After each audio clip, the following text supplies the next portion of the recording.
Our reading for this week, our memory verses, are Philippians 4:11-13, and I'm going to be reading from the New International Version. I'm not saying this because I am in need, for I have learned to be content whatever the circumstances. I know what it is to be in need, and I know what it is to have plenty.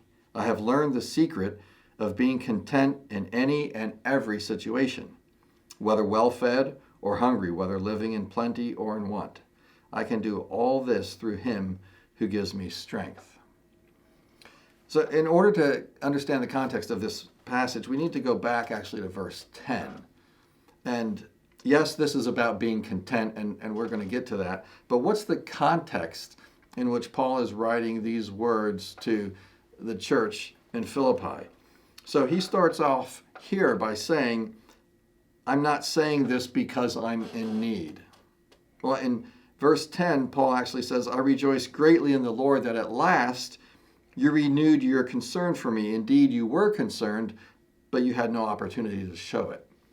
So what is happening here is it seems that the Philippian church had been supporting Paul, and for some reason, we're not exactly sure what that is. Perhaps it's because they themselves, the members of that church, had fallen into some kind of financial problems. And so they weren't able to continue that. And now, once again, they are able to pick up where they left off.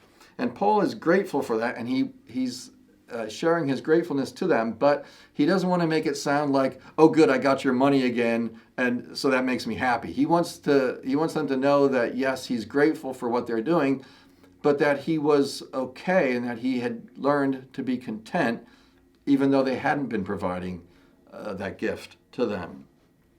So this is where these verses take place. It's interesting that Paul says he has learned, as in past tense. He has learned this.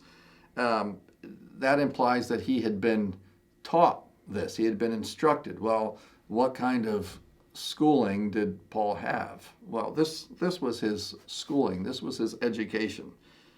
Countless imprisonments, beaten times without number, oftentimes in danger of death, 5 times receiving the 35 lashes from the Jews, stoned, beaten with rods, shipwrecked, spending a day and night out in the ocean, journeys in danger from rivers, robbers, from the Jews, the Gentiles, being in danger in the city and the country, the list goes on and on. He's been hungry, he's been thirsty, he's been in the cold.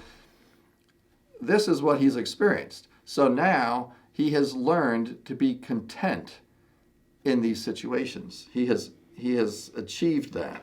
This idea of the word content, the Greek word, actually in the New Testament, this is the only time it occurs.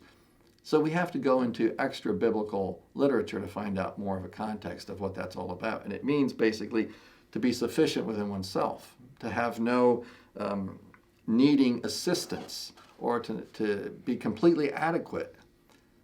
But we can't just assume that Paul within himself had the confidence that everything was under control and that he was okay, because he explains in the next verse, in 13, that it's not because of himself, but it's only through Christ who strengthens him. It's because of Christ that he is able to find this contentment and this ability to accept where he's at.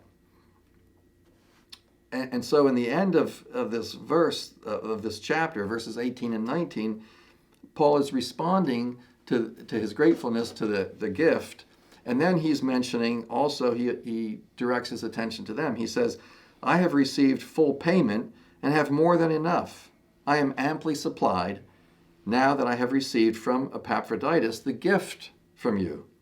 They are a fragrant offering, an acceptable sacrifice, fully pleasing to God. And my God, he says then, will meet all of your needs according to his riches in glory.